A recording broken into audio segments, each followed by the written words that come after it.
গুৱাহাটীৰ খানাপাৰাত আজি ব্যাপক ভিৰ কাৰণ কাইলৈ গণতন্ত্ৰৰ মহা উৎসৱ আৰু গণতন্ত্ৰৰ মহা উৎসৱত অংশ ল'বৰ বাবে গুৱাহাটীত থকা উজনি নামনিৰ বাসিন্দা বৰাক উপত্যকাৰ বাসিন্দা সকলোৱে ভোটাৰ ৰাইজ আজি গুৱাহাটীৰ পৰা নিজৰ ঘৰখনলৈ ৰাওনা হৈছে। আপুনি খানাপাৰাৰ এই মুহূৰ্তত পৰিৱেশটো চাওক, খানাপাৰাৰ চৌদিশে যেন এক প্ৰকাৰ এটা উৎসৱমুখৰ পৰিৱেশ।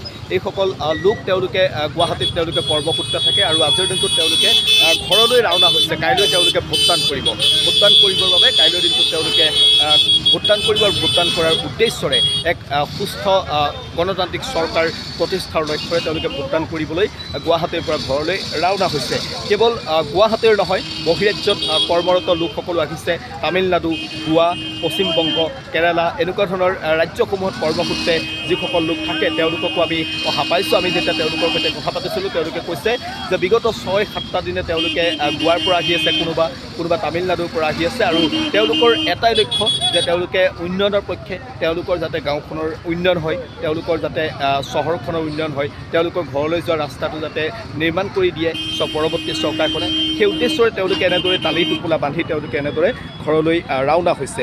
এয়াই এই মুহূৰ্তৰ পৰিৱেশ, এটা গণতন্ত্ৰৰ বাবে এটা যেন ভাল লগা পৰিৱেশ।